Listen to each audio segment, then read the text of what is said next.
There was a library at the edge of town, small and old, with wooden floors that creaked when you walked and windows that let in long ribbons of afternoon light. It wasn't grand, it wasn't famous, but it was loved. And every Tuesday and Thursday, a woman named Anna came there to read. Anna was in her early 40s. She worked as a nurse at the hospital nearby. Long shifts, exhausting days, too many goodbyes. The library was her refuge, the one place where time moved differently, where the noise of the world couldn't follow her. She always sat in the same spot, a worn leather chair by the tall window that overlooked the street. The light there was perfect in the afternoons, soft and golden, turning the dust motes into tiny stars. She would sit, open a book, and let herself breathe. It was on a Thursday in early autumn when she first noticed him, an elderly man, thin and quiet, with silver hair combed neatly back and a wool cardigan that looked decades old.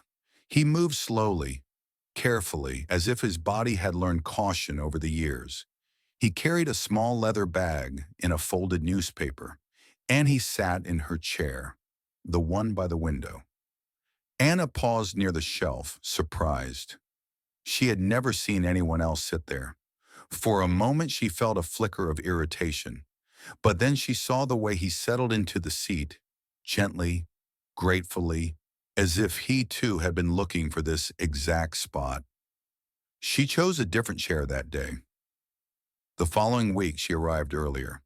The chair was empty. She sat down relieved and opened her book. But the next Thursday, when she came, he was there again. This time she didn't mind as much. She sat nearby and read quietly, occasionally glancing over. He never looked up. He just read his newspaper, slowly, methodically, sometimes pausing to gaze out the window at nothing in particular. Weeks passed. A rhythm formed. Tuesdays were hers. Thursdays were his. Sometimes Saturdays too.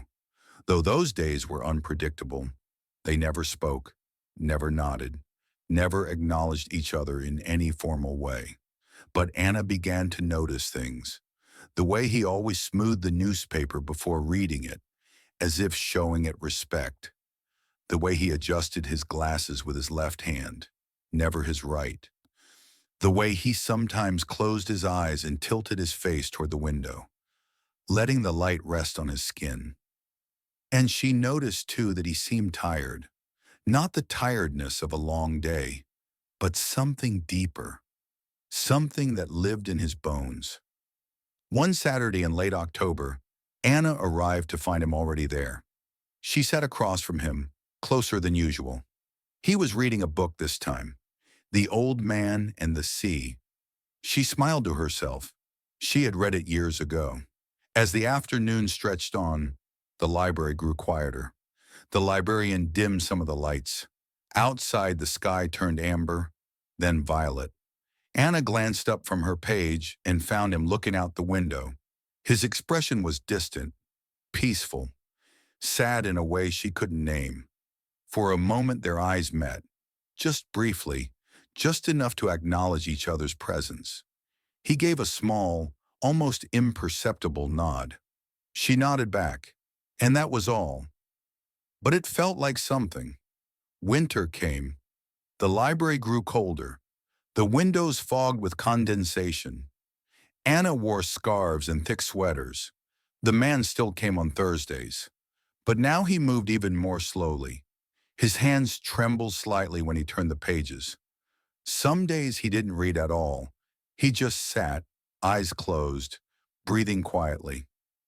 Anna found herself worrying about him. She didn't know his name, didn't know where he lived, didn't know if he had family or friends or anyone waiting for him at home. But she cared. In that strange, wordless way, she cared. Then one Thursday in January, he didn't come. Anna sat in her chair by the window, waiting. The light came and went. The afternoon faded. He never appeared. She told herself it was nothing.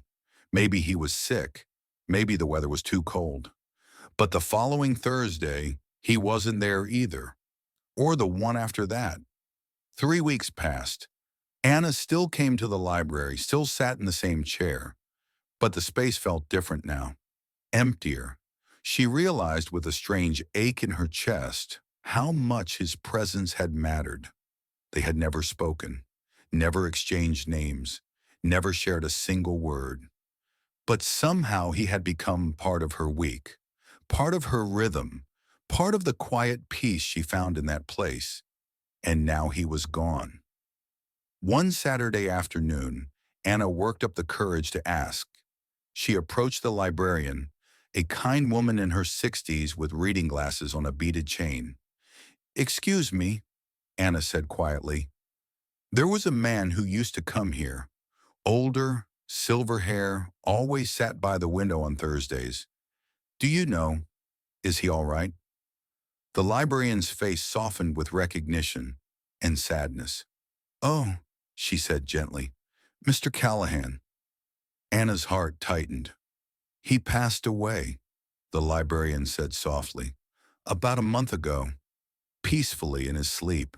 His daughter came in last week to return some of his books." Anna felt the air leave her lungs. "I'm sorry," the librarian added. "Did you know him well?" Anna opened her mouth and closed it.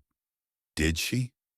She had never spoken to him, never learned his name until now, never shared a single conversation. But she had known the way he folded his newspaper, the way he tilted his face toward the light, the way his presence made the library feel less lonely. "Yes," Anna said quietly, "in a way I did." That evening, Anna sat alone by the window.